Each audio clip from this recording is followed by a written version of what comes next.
Welcome to my cooking channel. আজকে আমরা নিয়ে আসলাম এক টুকরো গরুর মাংস দিয়ে কিভাবে গরুর মাংসে ভর্তা করানো হয় তার রেসিপি নিয়ে।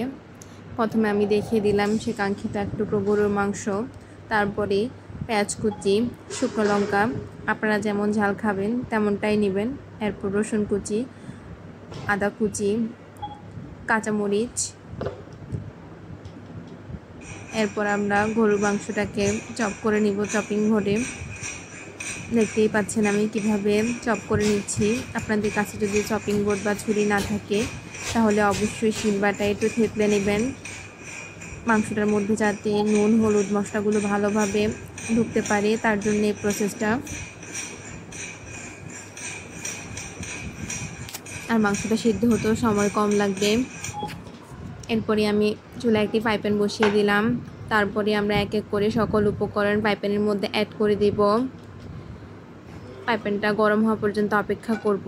তারপরে তার মধ্যে অ্যাড করে দিব কাঁচা লঙ্কা। ঝাল যেমন খাবেন ওই হিসাব করে আপনারা ঝালটাকে অ্যাড করবেন। তারপরে আমরা অ্যাড করে দিলাম পেঁয়াজ কুচি। পেঁয়াজ কুচির পরে আমরা অ্যাড করে দিলাম শুকনো লঙ্কা। শুকনো লঙ্কার পরে আমরা অ্যাড করে দিব রসুন কুচি, আদা কুচি,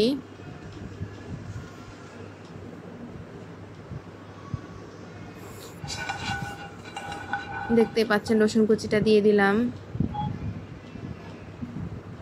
আদা কুচি।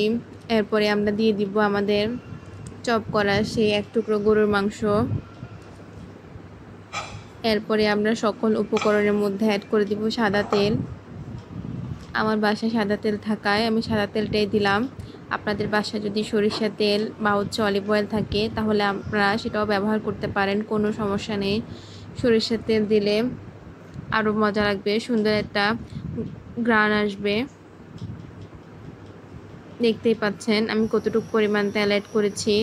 তেলটা এর ভর্তায় কমই লাগবে, তাই আমি তেলটাকে কমই অ্যাড করেছি। চুলার আঁচটা আমি মিডিয়ামে রেখেছি। এরপরে আমি এর মধ্যে অ্যাড করে দিব লবণ কুচি। লবণ কুচির পর আমি এর মধ্যে অ্যাড করে দিব হলুদ গুঁড়ো।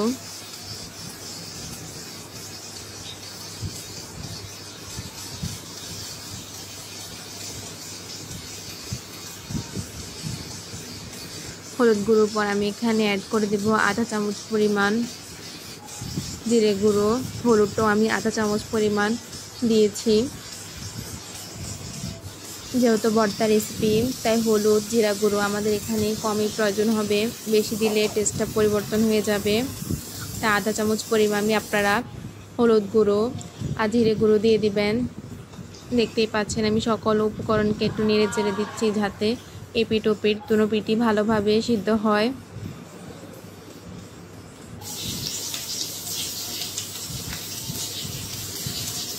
তিন চার মিনিট ধরে আমরা এটাকে তেলের মধ্যে ভালোভাবে কুক করে নিব।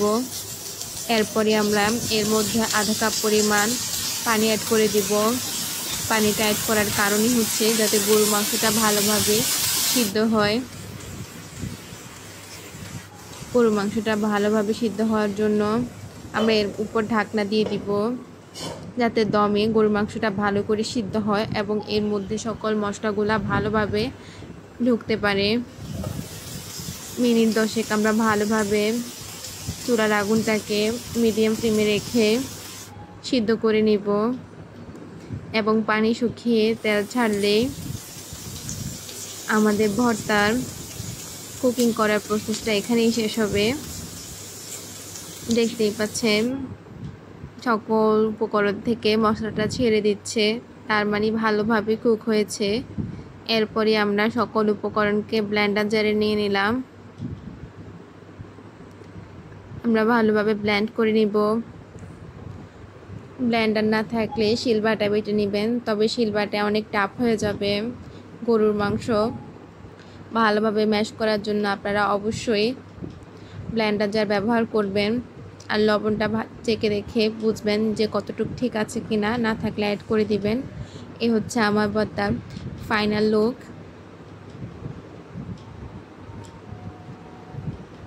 অবশ্যই আপনারা গরম ভাতের সাথে ভর্তাটা খাওয়ার ট্রাই করবেন।